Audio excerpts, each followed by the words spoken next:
Hello, friends. Welcome to episode 355 of the Juicebox Podcast. Today's show is an hour of Ask Scott and Jenny.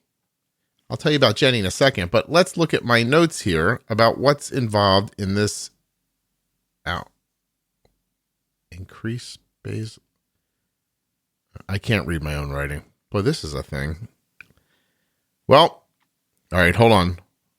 Let me count the scribbles. 1, 2, 3, 4, 5, 6, 7. Jenny and I are going to talk apparently about 7 different things about type 1 diabetes today. And all of those questions were sent in by listeners just like you. I'm sorry I cannot be more direct than that. I tried to make a list. I wrote them down. Hold on. Air travel with a pump. All right, that one I got figured out. Are kids easier when they get older? Maybe that's what that means. My writing is terrible. Is there a method to basal increases, temp basal increases? That might be what that is. Ordered Kathy? That can't be right. Figure out bumps. I guess that's about how do you know how to bump and nudge. Bad turn coed courtly issues. Wait, what? Between, okay, not bad turn, between old something issues. Health BGs. Is that health? Halls. Okay. Anyway, it's going to be a surprise. It's a great episode. I just edited it. I really loved it. I just edited it the other day. Is edited a word, or do I say it wrong? It's hard to know, I guess. All right, hold on a second. Let me tell you a little bit about Jenny Smith. You know Jenny, of course, from the Diabetes Pro Tip episodes, from Ask Scott and Jenny, and Defining Diabetes. Jenny has type 1 diabetes now for over 30 years. I wonder if I could do this off the top of my head. I'm going to go to where I have the information. Give me a second. I'm going to go to where I have the information about Jenny, but I'm going to try to say it off of the top of my head first. So I'm near Jenny's thing, but I'm not looking at it. All right, ready? Off the top of my head. Jenny Smith has had type 1 diabetes for over 30 years. She's a certified diabetes educator, something nutritionist, a certified trainer on most makes and models of pumps and continuous glucose monitors. She's a terrific person. All right, hold on. Ready? Now I want to go to the thing. Jenny Smith has lived with type 1 diabetes for 30 years. She holds a bachelor's degree in human nutrition and biology from the University of Wisconsin. She's a registered and licensed dietitian, a certified diabetes educator, and a certified trainer on most makes and models of insulin pumps and continuous glucose monitors. But of course, most importantly, she is the best Juicebox Podcast guest ever, unless you've been on the show, and then in that case, you're the best one, and Jenny's the second best one. I wonder how well I got that from the first thing. We are 4 minutes into this now. Are you guys listening to this? I'm so sorry. This episode of the Juicebox Podcast is sponsored today by Dexcom, Omnipod, the Contour Next1 blood glucose meter, and Touched by Type 1. There are no ads in the show today. I'm just here to remind you that these are the advertisers and that they're lovely. And if you're interested in them, using my links helps the podcast, and I appreciate it. Usually I tell you dexcom.com/juicebox, myomnipod.com/juicebox, touchedbytype1.org. And I usually say something about Contour Next1, but I've got my own link now. So you got to remember this one now. contournext.com/juicebox. And now I'm just going to make sure that that's actually correct because that feels wrong. Nope, it's right. contournext.com/juicebox. Check out the Contour Next1 blood glucose meter and all of the meters that Contour sells. Also, do you know it's possible that you're paying more to your insurance than it would cost to buy test strips in cash? You should check that out at the link as well. Do you want a free, no obligation demo of the Omnipod sent directly to your home? Do that at my link too, myomnipod.com/juicebox. Dexcom is just where all the great information about the G6 is. But that's a lot, so go check that out too. And when you're done, you're going to need some energy because you've been on the internet now and you're getting sleepy. touchedbytype1.org. It'll lift you right back up again. Let's get to Jenny and the Ask Scott and Jenny questions. Thank you everyone for sending in the questions that you sent. I am sorry that at the moment I don't remember what any of them were, but I do remember that they were wonderful. Jenny was fantastic. And I, of course, was delightful. Hey now, please remember that nothing you hear on the Juicebox Podcast should be considered advice, medical or otherwise. Always consult a physician before making any changes to your healthcare plan or becoming bold with insulin. One last thing, juiceboxdocs.com is an ever-growing list of doctors and other helpful people in the medical industry that you the listeners, have found and shared with me. We're making a beautiful list. You can add to it if you want, or go take from it. It's like that penny thing at the convenience store. Give a penny, take a penny. Give a good doctor, take a good doctor. When Jenny and I record, we usually catch up for a few minutes first, and I don't record it normally, but this time I did. It's just us talking about weird stuff going on around coronavirus in our lives, and I left it in for you. You can eavesdrop on the silly things we say to each other when no one's listening. Because their haircut had been delayed twice. We had haircuts set up, right, including my own. Because we got a friend who has her own shop, and so she was going to do the boys. It's going to let the boys watch a movie with their little girl who is just a little older than Oscar is. And she was going to do my hair, all set up. Then we rescheduled it because things had been like postponed. Now we've rescheduled it again for like mid-May. Who knows whether that. But my boys look like shaggy dogs. Like I was like, even my husband was like, their hair needs to be cut. Like it was getting to the point of like they'd sleep and that bed head was like just not combable. So how did you no matter how much. So I cut it. Have you ever cut anyone's hair before? I've trimmed their hair before in a pinch like this. Okay. But like this was really like it was a haircut, and it's fine. Kelly said to me the other day, time to go to the heavier hair product. And I was like, yes, I'm going to need something with a little more control. I had my hair kind of short recently. And so I was just using like a little paste or mud or whatever, just a little bit. And now I use it and my hair is just like, we can overpower that. And, you know, right. It's either that or I'm going to have to go to a baseball hat pretty soon. And I don't think I have the head to shave my head just to start over again. So I'm not doing that. No. It's kind of funny. As I refer to like those days with diabetes where you're just like, I don't know what's going on today. And it's just weird and bizarre. I call them bad diabetes hair days where there's no amount of like mousse or gel or whatever that you can throw at it that makes it like flop down the right way. That's what I kind of refer to that. How long have you been in your house by now?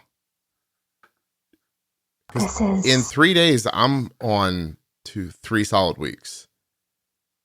Yeah, by the end of this week, it'll be 3 solid weeks. Yeah. Can I make it an admission? Yeah.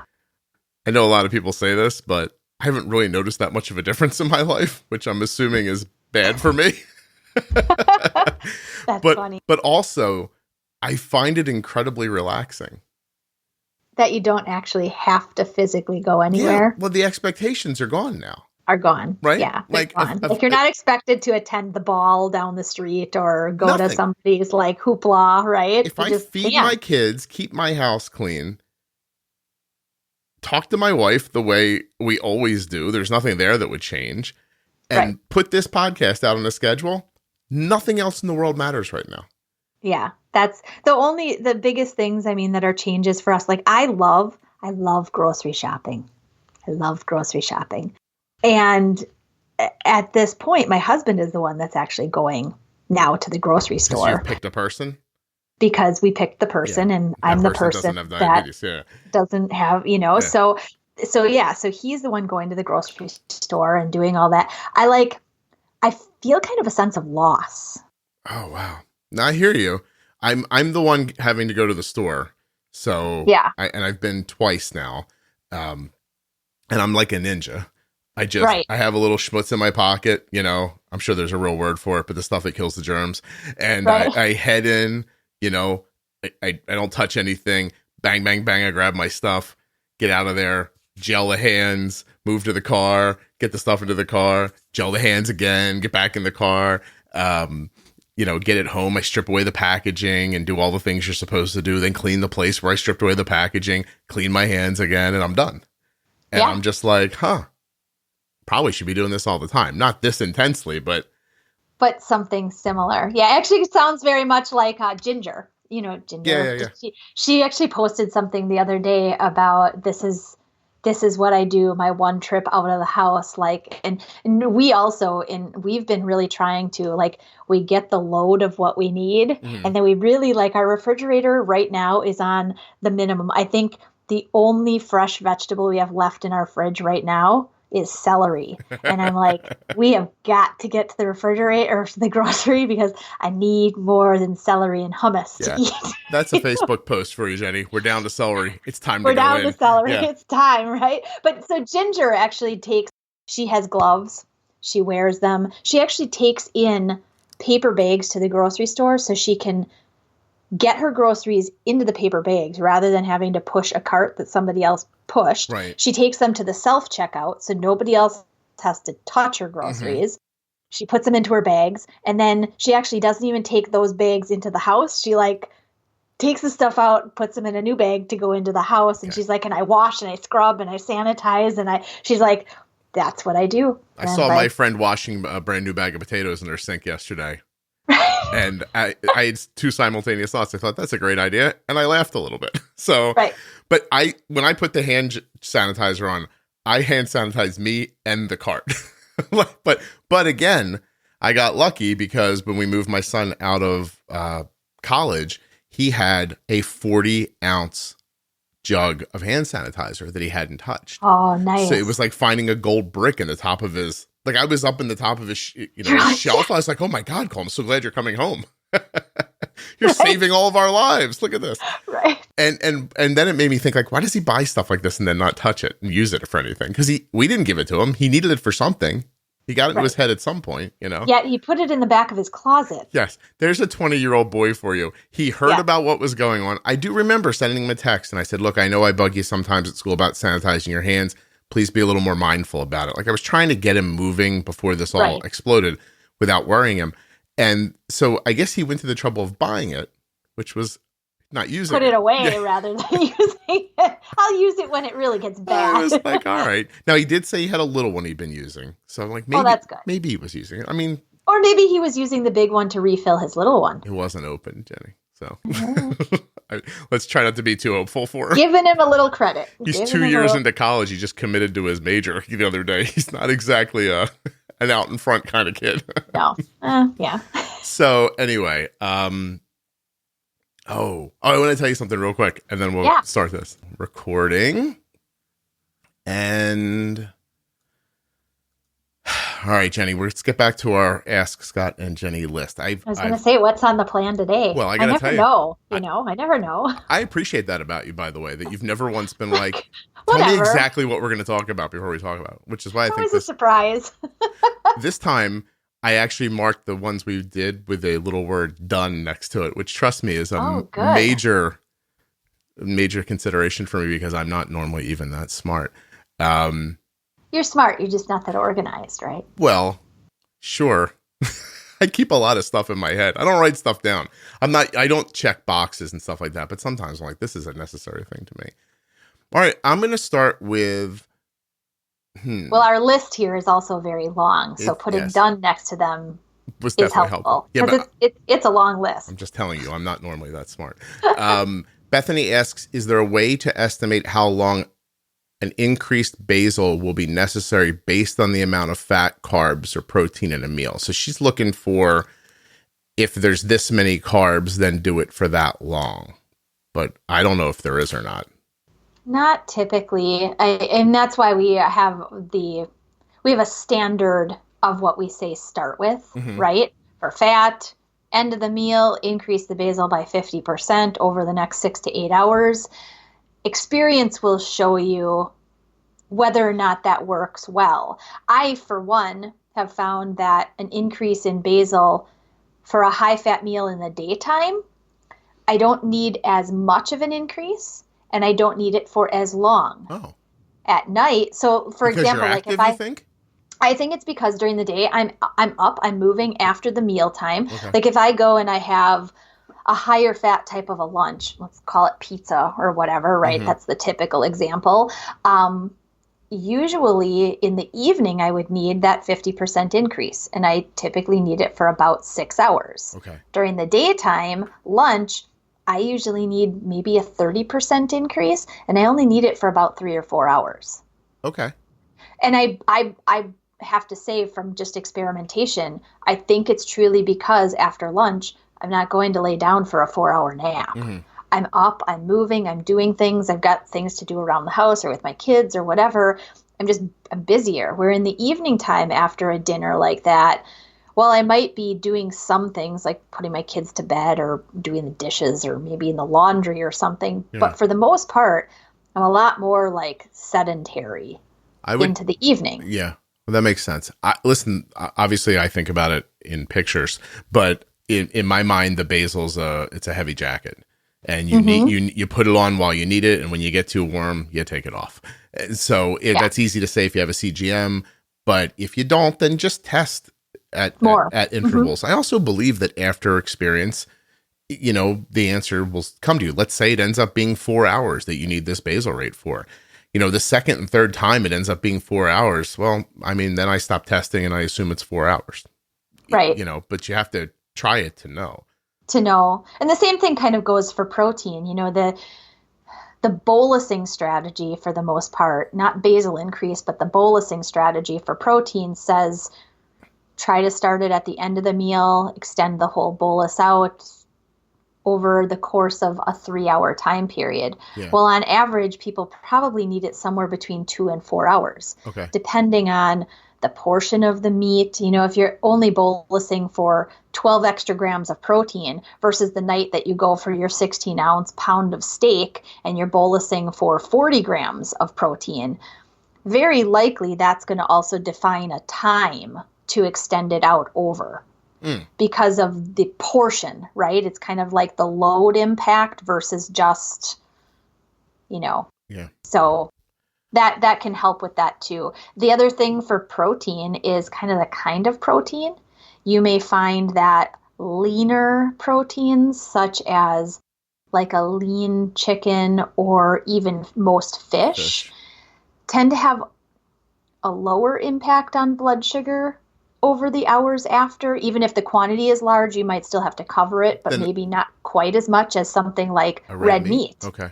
Red meat not only does it take longer to digest, but it also has a lingering impact. Yeah. So those are some things to consider. I wish people could see that last night Arden had an avocado salad and edamame for dinner.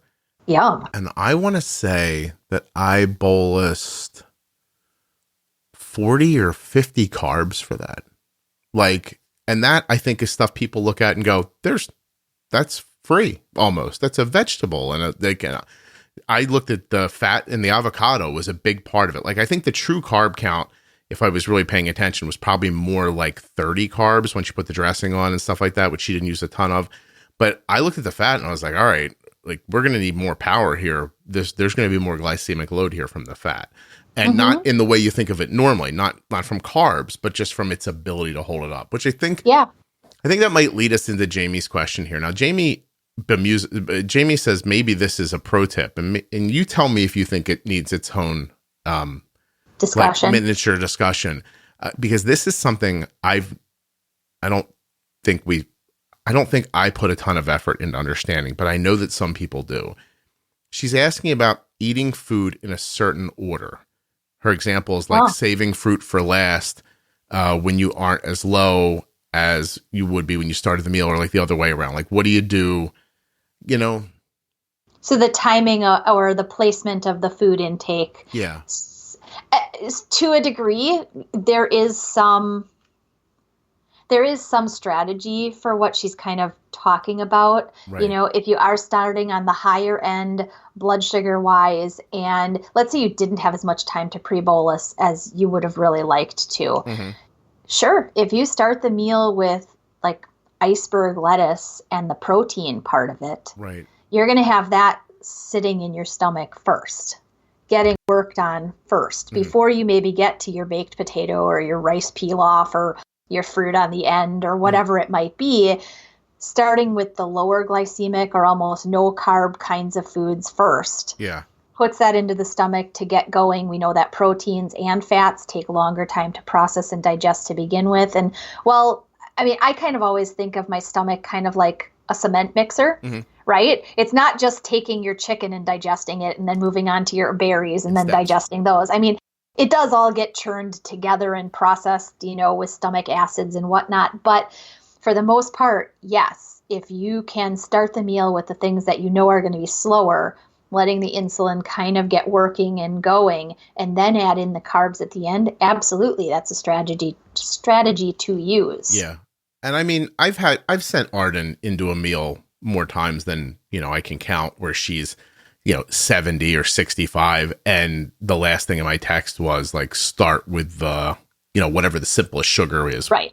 Start with the apple or apple sauce or whatever. Right. Go with the banana. I've said before, eat the banana first. And I know that's not exactly, like, I don't think she looks at it and thinks I should eat the banana first. Although I don't know, because yesterday, what did she say to me yesterday that was, she said, can I have a snack? And I was like, yeah, sure. She goes, I said, what do you want? And she said, oh no, wait, it was at the end of breakfast. And she's like, can I have a little more food? And I said, sure. What do you want? And she said, can I have some bacon and an orange? And I was like, yeah, you want a bacon with orange? And we had a little bacon left on a plate, and I had oranges, and I thought, all right. And she looked so happy. She's like eating the orange and picking at the bacon. I was like, well, that's a weird mix. But it's definitely what she wanted. So, you know, I mean, I think it's reasonable to be thoughtful about it. Now, I do know there are some people who steadfastly eat their meals in orders to keep these incredibly stable blood sugars. I don't know. I can't speak to it, and I don't know that I would want to live my whole life that way either. Right. You know, and if strategy-wise that's what you found works and that makes you happiest because then you're not dealing with the flux in blood sugar, great. Right, if that's your strategy, have at it. Keep up with it. You know, everybody finds what works, or hopefully they're learning to find what works, right? But I mean, even in consideration, if you're looking at a dessert, like at the end of a really big meal, a good example is something like a Thanksgiving dinner or a holiday meal, where you've had all of these like heavier, more dense types of foods. And then at the end of the meal, you add like grandma's apple pie with like marshmallows baked on the top of it or whatever it is. You know, you're thinking, oh my gosh, this is all sugar.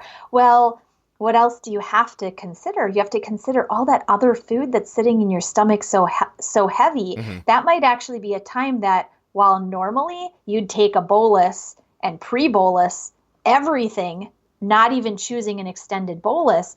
At this point, you've got all this extra food sitting in your stomach. And while this is simpler sugar, its impact is going to be drawn out. So you may actually want to do an extended bolus for this dessert, because otherwise you're going to go low. Because it's flopping into your stomach and laying on top. It's not part of what's happening right away. Correct. Yeah. See, that's the stuff that it's smart to understand. And I think of it as experiential. Like I'm like, oh, I know from experience, this doesn't need a pre-bolus the way it would normally. And I think of it as like, we already have so much insulin in, the process is already, I guess we're saying the same thing. The process is already happening.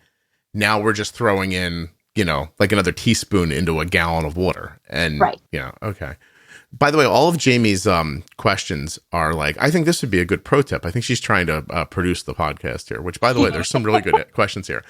I don't think this one needs its own episode, so I'm going to ask one more of Jamie's questions, because she asks specifically, I want to know Jenny's take on artificial sugar, so artificial sweeteners. I know they affect people differently, but she said, in y'all's opinion, which ones seem to have the least impact. She said, I also feel like a lot of people don't realize you can see a rise from zero carb drinks. I will tell you that Arden doesn't drink a lot of soda, but if I start seeing her blood sugar get sticky, I look to see if she's got a Diet Coke. And that sometimes that holds her up a little higher. It's not like, don't get me wrong, it doesn't make her 300, but it could make an incredibly difficult 140. Right. It doesn't want to give up. So there are, if you wanted, gosh, I'm trying to remember what the university was that did a study on like how much of the on the market artificial sweeteners is considered safe according to the type of artificial sweetener in the product, right? Mm-hmm. So if you've got something like Equal, you're talking about the artificial sweetener aspartame. Okay. Right? If you're talking about Splenda, you're talking about sucralose. So, and then of course there is Sweet and Low, which is the saccharin kind of component, right? Now, there are also what I call alternative sweeteners that Stevia? I think sometimes get falsely kind of categorized with artificial. Stevia being one of those alternative sweeteners. It comes from a plant. Yes, it is processed. The sweetening pieces that come out of the stevia plant get processed in order to make a product that you can put into your drink, tea, coffee, whatever, or sweeten a baked product with whatnot. But the studies around impact from stevia comparative to those that are truly artificial. By artificial, I mean chemical in nature. They don't come from natural outdoor plant life. Right? They are created in a lab. So there are acceptable limits to like how many packets a day technically you should have, or how many soft drinks you should have with how much per beverage, or how much per packet or whatnot. And each of the different sweeteners does have a limit to it. I mean, it's a lot. I mean, most of them it's like 15 packets a day or 25 packets a day. I mean, and maybe some people are having that much. I hope not. Seems like a lot to you. It seems like an awful lot to me. Can I say something now that we've met in person? Yeah. Not that this doesn't come across in video. You're in really good shape. Like, you take really good care of yourself. And so, like, Jenny's fit, you know? She should see how embarrassed she is right now. Only I can see her, and she's still embarrassed. Yeah. But I mean, I thought you'd have a take on this. Like, I guess some people might be like, here's a glass of unsweetened tea. I'll put 5 packets of Splenda in it or something. I don't know, Right. And I mean that it's a question that she asks a good question, because it's something that whenever I'm talking nutrition with people in a visit, it often does come up. Yeah. What do you think about the artificial sweeteners, especially in the women that I work with through pregnancy? Right.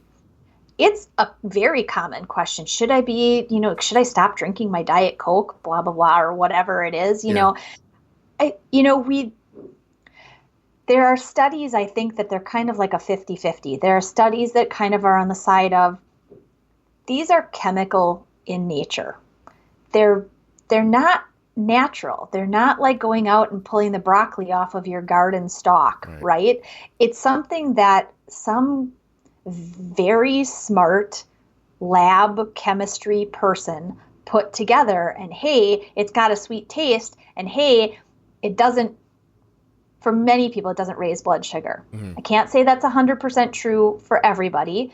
Like you said, sometimes you'll see a rise, and sometimes it's sweetener to sweetener. Yeah, I don't know if it's the artificial sweetener specifically, or if it's impacting her in a different way, or I don't know what it's doing to her. But her blood, if she drinks too much Diet Coke, her blood sugar gets more difficult. Right. That's all. Right. Right. And I've actually had some people. I used to teach an in-hospital type 2 class for people with type 2 diabetes, and even it was a very common question. And I can very much remember one older woman. She was like in her upper 60s, the cutest little old lady. And she was like, I can't drink those diet beverages. I just can't drink them. And I'm like, okay, well, why? You know, the class is always like a discussion about, you know, what works for you, blah, blah, blah. She's like, every time I have them, my blood sugar goes right up. And so, and then obviously she didn't have a continuous monitor or anything. She was really only doing it by finger stick analysis, you know, and whatnot. But I mean, her records actually showed, I mean, she'd have nothing in the afternoon except her diet soda. And by dinner time, her blood sugar was going up. Mm-hmm. If she didn't have it, it wasn't going up. It didn't happen. Oh. So, yeah. Well, so there you have it. Aside from what you just said, which makes total sense, that, you know, limiting the chemicals going into your body, probably a smart move.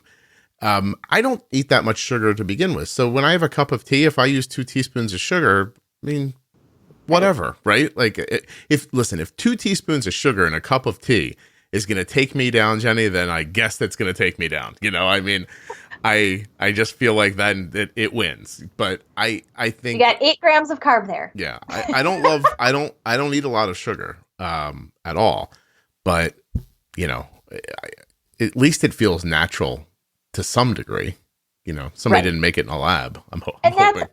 That's kind of what I say even about like the sugar-free, like the sugar-free candies and whatnot that are out there. I mean, it kind of brings in, along with artificial sweeteners, of course, there's also then the alternative, like I said, the stevia. But then there's also another sort of bank of sweeteners, which are those sugar alcohols, right? And sugar alcohols, again, they come from plant-based foods. Most of them come from fermenting fruits and vegetable carbs or sugars. Mm-hmm. So that what ends up happening in the body is the fermenting process allows a much slower impact on blood sugar than you would get from all-out sugar. Mm-hmm. So most, of those sugar alcohols, they provide only about half the amount of impact that true sugar does.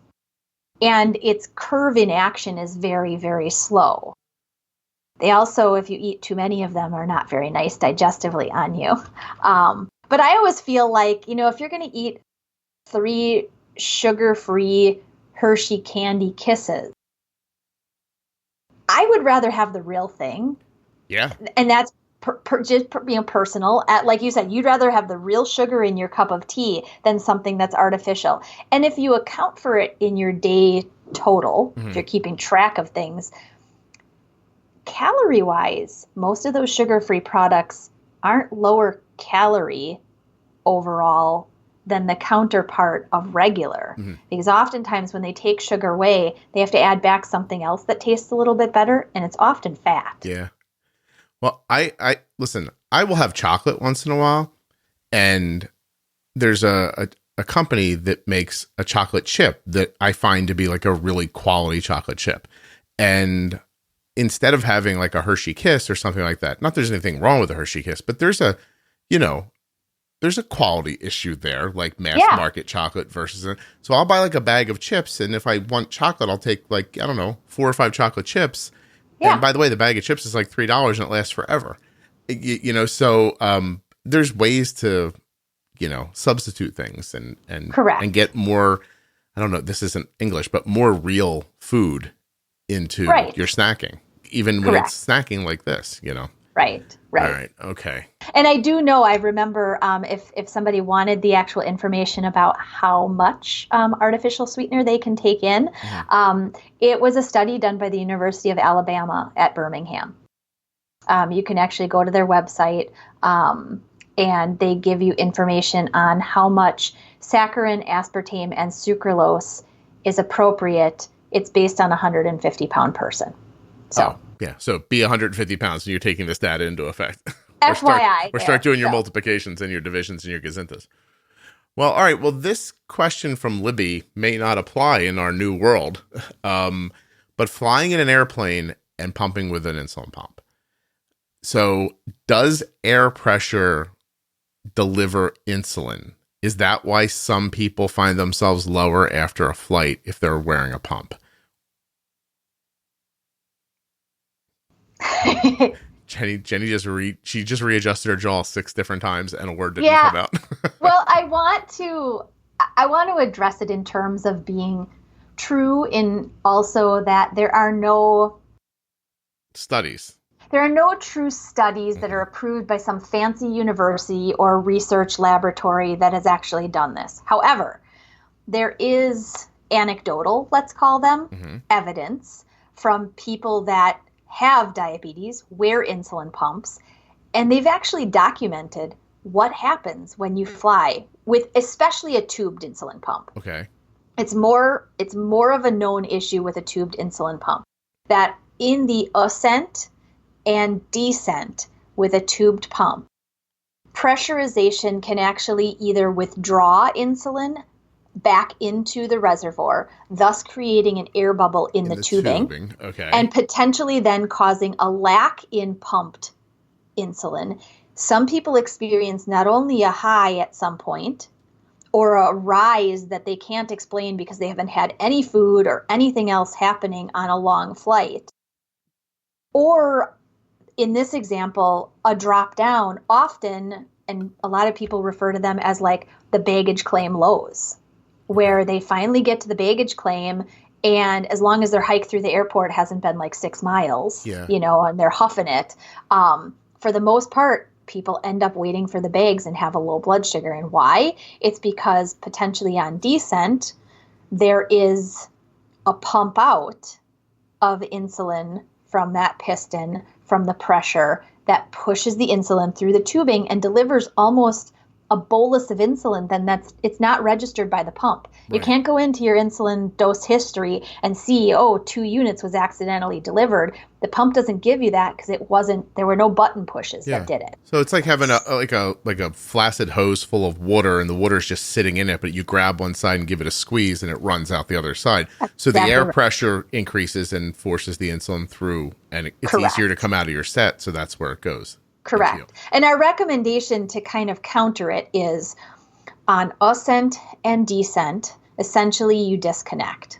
So for those with tubed pumps, you would disconnect from your site as soon as you're rising or taking off. Once you get to cruising altitude, you go ahead, look at the tubing. If there are any air bubbles, prime the tubing, flush the air bubble out, reconnect. Cruise through, your 3-hour flight or whatever it is. As soon as you start your descent, go ahead and disconnect. When you land, go ahead again, take a peek at the tubing. If there are any air bubbles or anything, you essentially flush them out and reconnect. Yeah. That way you get rid of both potential problems. Makes sense. I'm Googling while you're talking, and Medtronic has a little update on their site about, just being more like attentive, which I think is any company's way of being like, we don't really know what's going to happen, so you pay better attention. But and I'm not picking on Medtronic. I'm sure there's a version of this language that's probably on everyone's site. But you're saying with Omnipod it might not exist. Yeah, I've only had one person that I work with who has definitely, she's noticed something happens. She never has highs, she has lows. Okay. But that's one person, right? So, but again, that's an N of 1 with one pump. And I've flown often enough. I've worn Omnipod since 2006. Yeah. I've flown a lot in that, almost 14 years ish, right? Yeah. And I can't say that I've noticed anything that's a trend when I fly that would indicate, this is definitely happening 3/4 of the time. We don't treat Arden differently during air travel at all. It maybe when you get out of the car at the airport, I wouldn't bolus a 120. You know what I mean? Like, I want to get through security and all that stuff with nothing going on. But as soon as we're back through, everything goes back to normal. We bolus normally on the plane and every other place. Yep. So, yeah. Okay. The only thing that I guess it's not really in answer to this, like, pressurization, but the one thing I do for travel, and a lot of people notice, is that many times when you're sedentary for more than about a 2-hour time period, you might actually need a temporary increase in your basal, just from the sedentary nature. When I fly long distance and I'm going to be sedentary for more than that 2 hours, I find that I need about a 15 to 20% basal increase. Just to cover the fact that you're just not active anymore. Right. Okay. So. All right. Yeah. What else? Well, Shannon has one here. Okay. that I don't know if we're going to have the answer to or not, but let's take a look. It's a long one, so I'm going to synopsize. She's curious about the health of older people with type 1 who have had what she's calling wild blood sugars in the first part of their life, but then learn tighter control later. Will they have, issues like eyes or other health complications? And the last part is people who had to survive without CGMs. Okay, so people who lived before all this technology, like me. Yeah, like Jenny. I lived before all this technology. Yeah. I would say what we've said in the past is you can't bank health, right? So correct. But I don't know. But it also is not the question really, did really poor control lead into issues now that even with good control won't negate them all? We don't know. Right. Right? I mean, for the most part, that earlier less than optimal management wasn't good. I mean, it wasn't helpful, right? But does it mean that down the road with more optimized control, especially with the technology that we have, likely the control now is a huge benefit? And the fact that you were likely younger and had the benefit of youth at that point, right, versus being older and now having really tight management, that's the benefit now that you're older, and as body systems age, things can break down faster. Yeah. It's just the life cycle, right? It would make sense that while your body is older and, by definition more frail, that the better control, the better off it would be. Do you remember back when they used to tell you like, don't worry about blood sugar control in the first couple of years about little kids? Even when Arden was first diagnosed, I was like, that doesn't make any sense to me. Like a little bit it does now when I look back on it, like the idea of like, okay, she's young and hopefully she's vital and healthy. And if, we scratch her arm, it's going to heal back over. And so if we scratch some veins on the inside of her body, they should heal okay. I don't know that would be true for everybody, but I get the overall idea. But I think the danger of that idea back then, at least the way I saw it, was that you were giving people the idea that blood sugar management didn't make a damn bit of difference if you were young enough. Right. You've got 5 years to figure it out. Like I remember being told that when she was 2, like, don't worry, she's little. This won't hurt her right now. And I'm like, that does not make any rational sense to me. Yeah, my nephew was actually kind of the same thing. He was diagnosed when he was 7. And that was actually something that their peds endo actually told them. That's where I heard it. 100%. Yeah. It was, don't worry right now. He's not in his teen years and you don't have to worry about anything. Well, from a true standpoint, what I know is that while we want to aim for more optimal regardless of what age you are, yeah, there are some like factual studies that have actually shown that once kids get to the teen years with the hormones of growth within the teen years, that starts to make more impact on potential future complications if glucose levels are poorly controlled in that time frame of life, comparative to earlier on when the hormones are different. There's still growth going on, obviously. Yeah. You can see it in your kids as they grow, even when they're little and they're not a teenager. But the difference being more of those like sex hormones really into the teen years have more of an impact for whatever reason in the standpoint of glucose control being better or worse, and then what happens down the road. I'm just trying to imagine like, changing the sentence slightly. Like, how about this one? Your 4-year-old can smoke cigarettes. They're young enough. Their body will fight it off. Would you say that? No. How about, no. I don't know, just a little crack cocaine. She's only 6. You know, like she'll bounce back from that. She wants to have the beer for dinner every night. Let her have some beer. Let her drink a little. She's only 8. It's never going to impact her long term. Like none of those things make sense to me. They don't. Right. And so when I was told that, I was like, listen, I am not buying into this mess, but at the same time, if it didn't go well for you in the beginning, I think it is a lot akin to smoking cigarettes. The sooner you quit, the better off the rest of your time is going to be. That's right. Yeah. Absolutely. I mean, that's the reason that, parents are told not to smoke at home with their kids. Right. Yeah, right? It's impactful to everybody. I mean, it's actually something for my nephew. I had told his parents when they said, well, the doctor says it's okay if he sits at, 200 all night. It's pretty safe. And as long as he's staying under 250, that's okay. And I'm like, that's not okay. What are we talking about? I really had to emphasize to them that's not okay. He might only be 7-8 years old, but these numbers are not where you want him to be. Right. Well, here's what it reminds me of. And I've probably said this once before, but it fits right here very well. I once helped a person in their late 30s make a pretty drastic transformation to their management pretty quickly. And when it kind of, our time together came to an end, this person was really grateful that their blood sugars were now in range and controllable and, not so variable, but angry and sad that someone hadn't told them about this sooner, because they had diabetes for, the better part of 25 years. Right. And we're really concerned about exactly this question, what's going to happen to me in the future based on what happened to me, in the beginning, and why would nobody have explained to me that, pre-bolusing is important, or any of the other little things that we talked about together. And the best I could say in that moment, because I was out of my depth, you know what I mean? I don't have diabetes. No one's ever lied to me about my healthcare for dozens of years.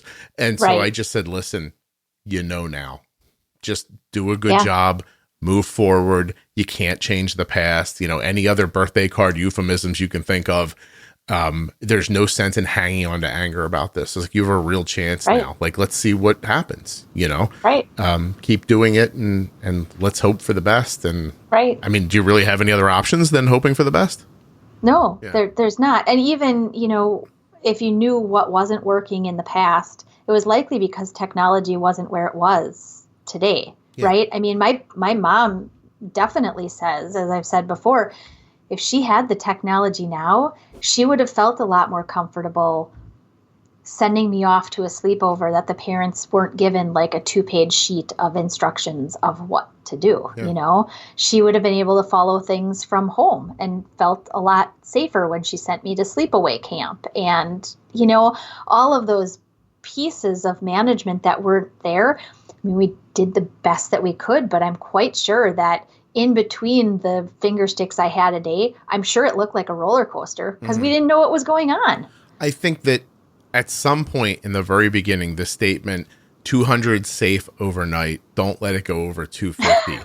I think that was probably reasonable at some point, you know what I mean? Because of the lack of technology. And when they say safe, they didn't mean safe to your health. They meant safe that you won't drop too far and get really low. That was just try to understand that at some point, because of where the technology was in the past, the entire focus of type 1 diabetes management was don't have a seizure. Right. And don't go into DKA. It was literally these two opposites. They didn't care about anything else because they didn't know to care about anything else because they didn't have the ability to care about anything else. And for little kids who don't often have symptom awareness, even more important. Back then, right? Because they can't tell you. The problem ends up being is that as we leapt forward with technology, the education didn't. Yeah, and these, tried and true methods of 200 safe and don't go over 250, they got passed down generation to generation. So what you're really seeing is that there's one group of people, healthcare providers, right, who have an origin story. And that origin story builds on how they talk. But a different group of people over here, device manufacturers, right? They're trying for something different. These two people do not intersect in their day-to-day business and the way they talk with other people. So while this guy's telling you 200 safe, this company's over here telling you, hey, I think our gear can keep your blood sugar at 85. Right. Which one sounds scarier when the doctor's telling you, just 200's okay, you don't want to get low. And then the next person's like, hey, 85 is possible. That sounds scary. Right. And so you're never going to reach the masses until healthcare professionals have the ability to believe that the technology does what it does and are willing to say it out loud. And, I don't know. Good luck with that. Right. Good luck getting a bunch of people to say what they think, instead of what they think is safe to say. Yep. That's going to be very interesting. If the FDA would but I guess if device manufacturers could get into the business of teaching their devices beyond this is how it turns on and this is how it turns off, then they might have the onus might be on them to show you how to use it correctly. Correct. Right. And because then they could really market their devices as living healthier, not just easier. Because that's how they're stuck. That's how they're stuck marketing right now. It'll make your life easier. It'll be a smaller part of your life. More flexibility. Yeah. You don't want to have to disconnect to do this, right? Omnipod. And and that's the stuff they're, I don't want to say stuck saying, because there's a lot of valuable information in there. Yeah. But they don't get to say the rest of it. No. Why don't you try a temp basal increase when you have pizza? They can't say it. They can say the pump does a temp basal increase. They can't tell you why in the heck you might want to try it. And therefore, it's a tool it's a screwdriver and you don't know how to, you don't know what it's for. You just know you have it. Anyway. All right. That went down a weird road. Let's see. Sarah has 3 names and her middle name is fun. Sarah says, I'm not sure if this is big enough. There's nothing too small that Jenny and I won't talk about.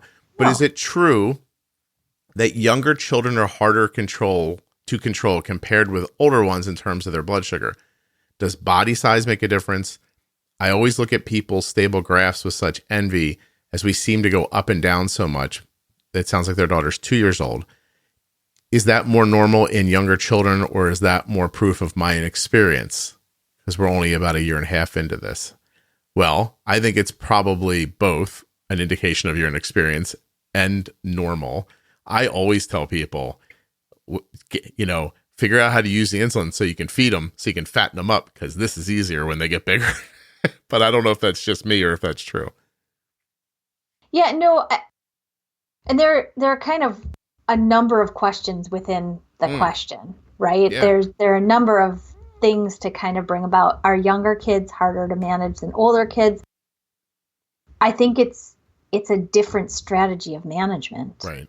Because variables through the life cycles change, whether you're 2 or 82. There's always going to be something that's a little different. In young children, you know how fast growth happens.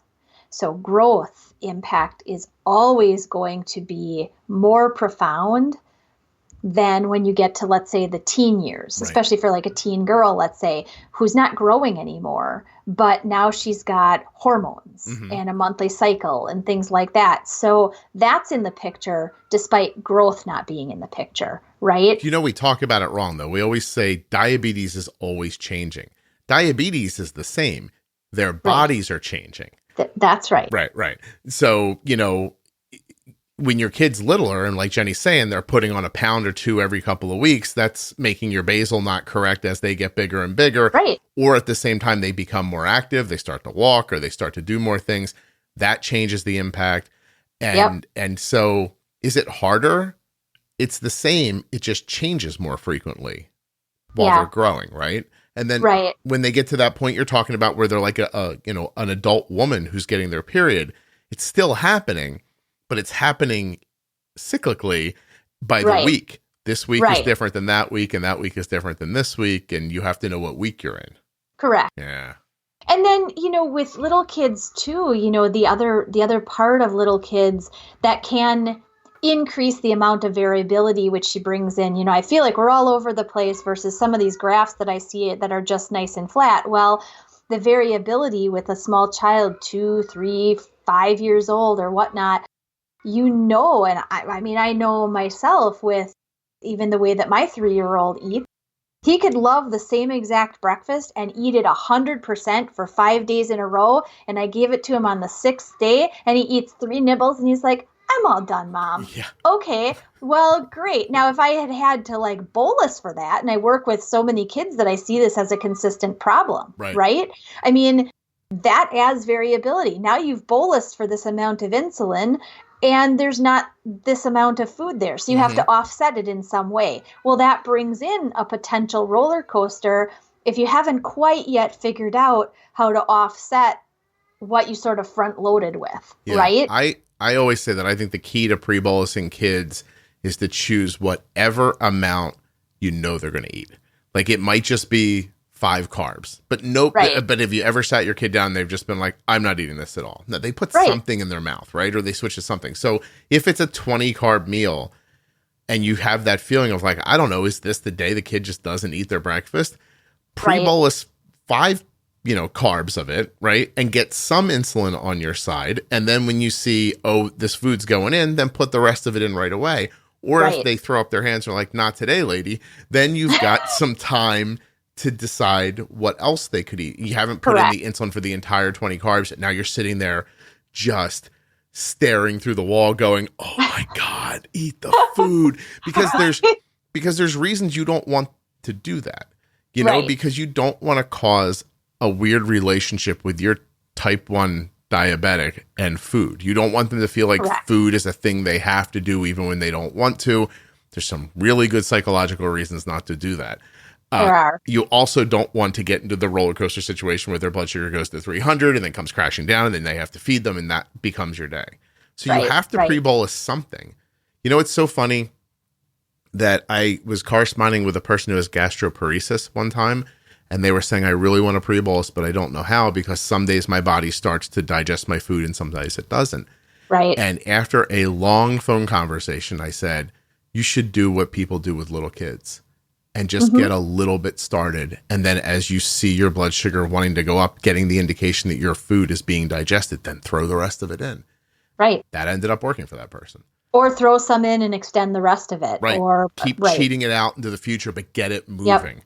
Get it moving. And when I said that, she's like, that's brilliant. I was like, that's not brilliant. That's desperate. I did not know what else to say to you. Right. I was like, well, but you've had enough experience with other situations in which that sounded like a good alternative. There and were it enough certainly parallels to try it. You know what I mean? Absolutely. Absolutely.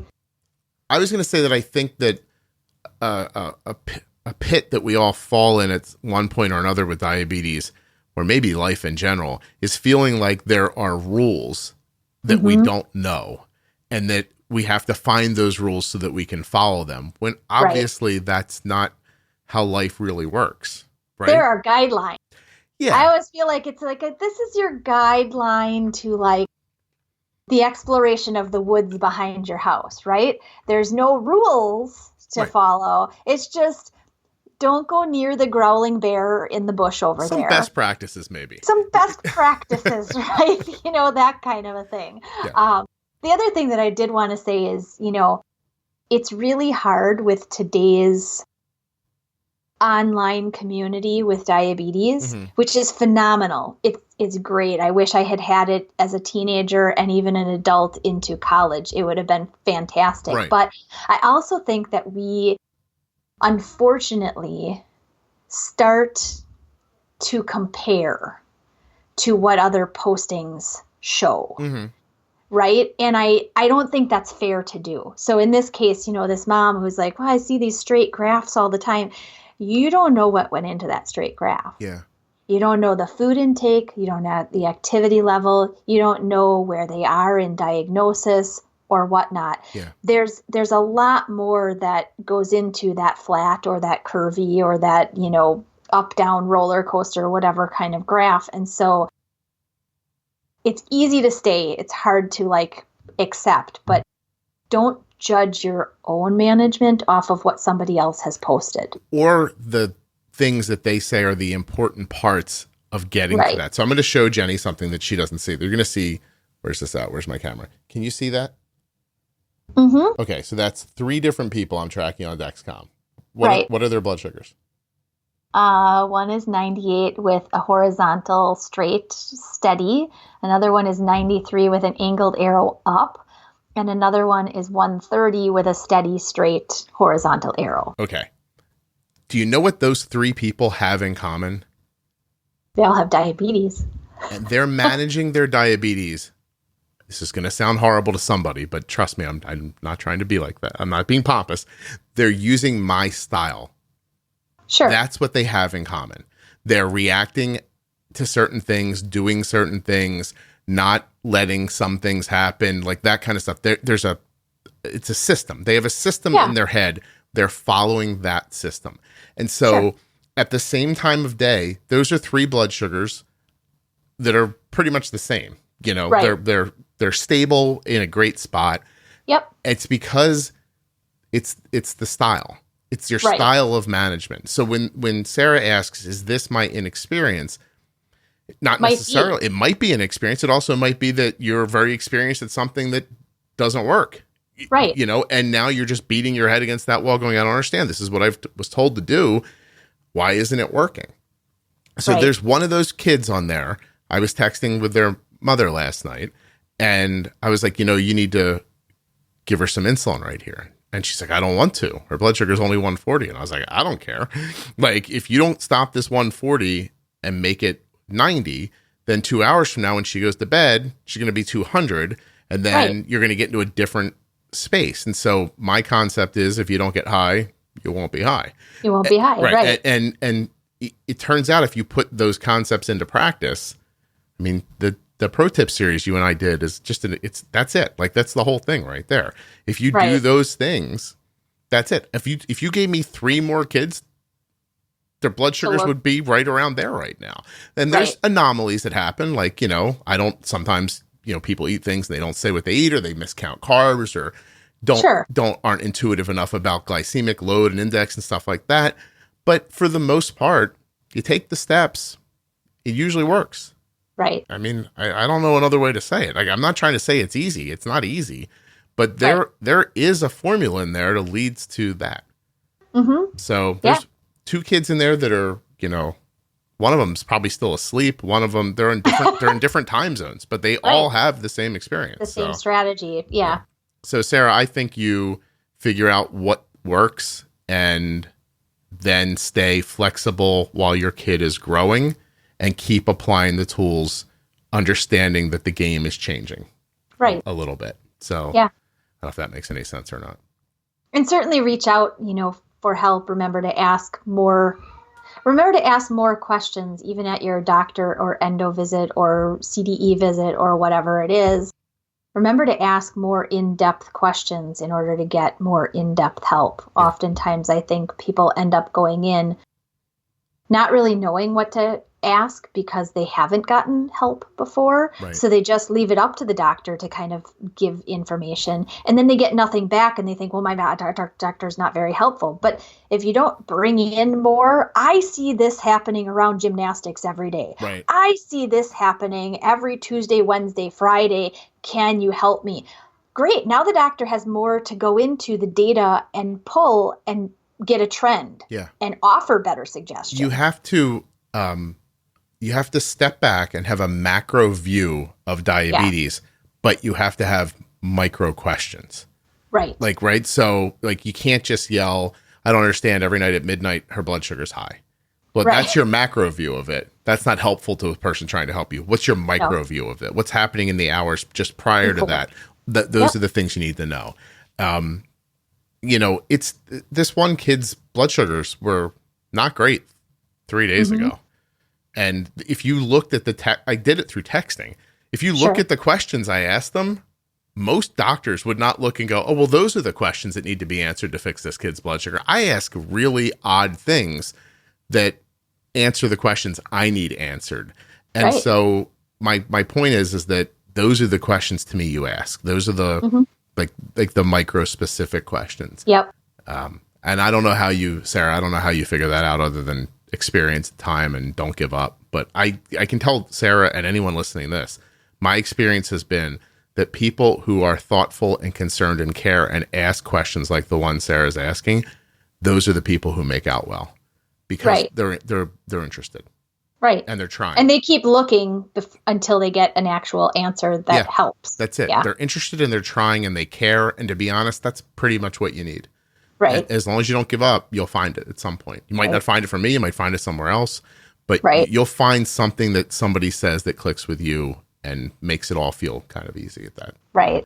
Jenny, are we out of time? We have about 9 minutes left. 9 minutes. Got something easy for 9 minutes? There's no answer to that one at all. Hold on a second. Oh. It's like a half an hour conversation. And a lot of people asked it too. Maybe it's a Well, let's find out what you think. How do you calculate your bump and nudge ratios? So when I say to somebody, hey, that blood sugar is 140, I'd like it to get back to 90, bump it back down. It's not a measurable idea to people, I guess. Okay. So I usually say, how much insulin do you think moves it from there to there, and just go with your gut. Right.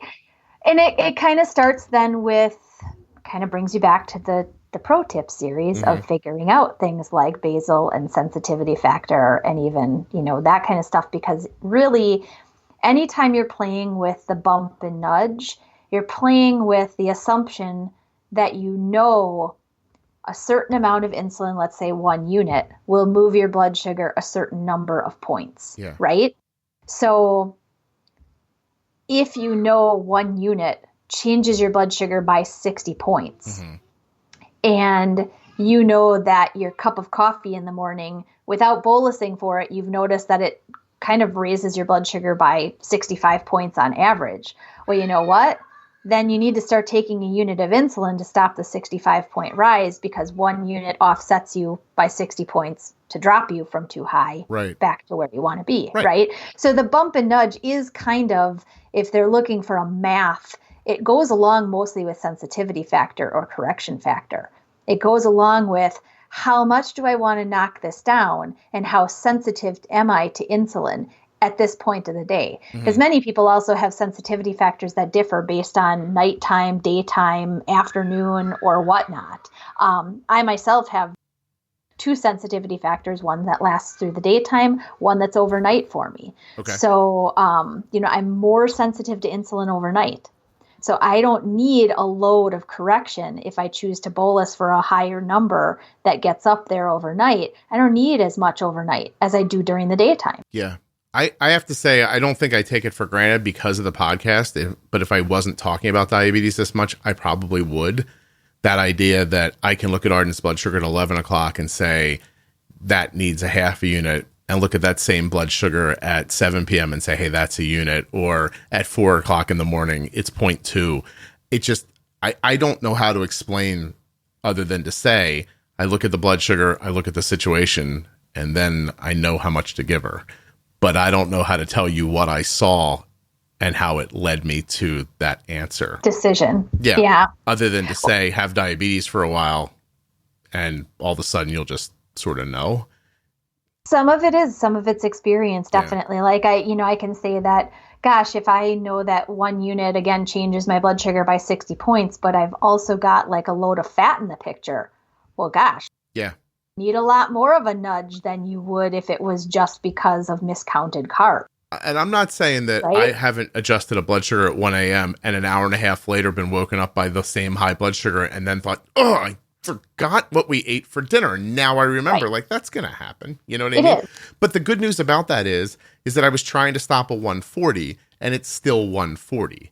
I didn't stare at the 140, hope for the best, watch it turn into a 220, bolus for it, forget about the pizza, get up again at 3 o'clock when it's 250. Like, do you know what I mean? Like, you don't let it get out of hand so that it's more manageable. And then the bumping and the nudging becomes less, in my mind, dangerous because you're using a smaller amount of insulin to accomplish something. So if you ever see me speak, which you might never see again, but and that joke's funny for a couple of reasons, and everyone listening is only going to get one of them, but that's okay. I get it. Yeah, thank you, Jenny. Which you may never see again. If I'll say, look, I'd like to see you stop a 110 or 120 diagonal up, because you might stop it with 0.2 or 0.3, or if you're an adult with a unit with a tiny bit of insulin, you come back to 90 and you sit stable again, the likelihood of you getting low after that is small because you've used such a small amount of insulin to begin with. So that's how you keep from overcorrecting. And Right. that's how I think of bumping and nudging. But And that is really where our hybrid closed looping systems like Control IQ, with Tandem, that's really where those systems are going. The idea that the bump and nudge becomes less of your play and more of the pump's interaction, because it's got CGM data to interact with, and it can see a rise happening. It knows, okay, I've got this value. I don't want this person to get above. So it starts nudging it either with a temporary basal change or with these little micro, boluses. The Control IQ system is a nice system so far in what it can do. But I think that's where, further progress into the pump companies, that's where they're going with the technology. Yeah. Because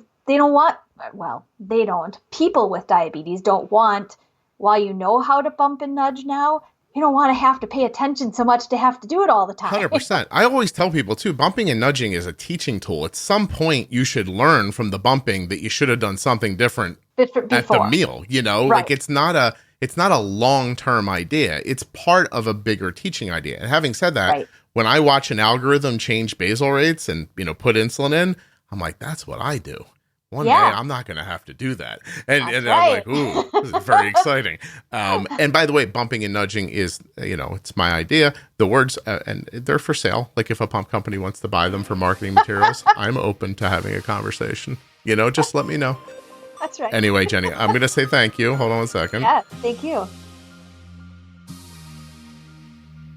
You can actually hire Jenny Smith. Did you know that? She works at Integrated Diabetes. And they have a website aptly named integrateddiabetes.com. So that's where you can find more about what Jenny does in the professional life. I don't know how often I mention this, but I like to bring it up once in a while. Jenny is not a paid contributor to the podcast. She just really likes being here. So this is not an ad. She's just a friend who likes being on the show. But that doesn't mean you can't, throw her a couple of bucks, get some help with your blood sugars if that's what you need. Thank you so much for listening to the Juicebox Podcast, and thank you for supporting the sponsors. Sponsors like Dexcom, that you can find out more about at dexcom.com/juicebox.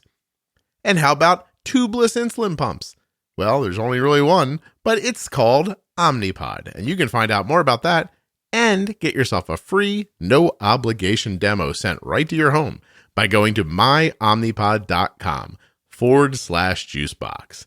And to find out more about Arden's blood sugar meter, the Contour Next one, you go to contournext.com/juicebox. You're seeing a theme here. You get it.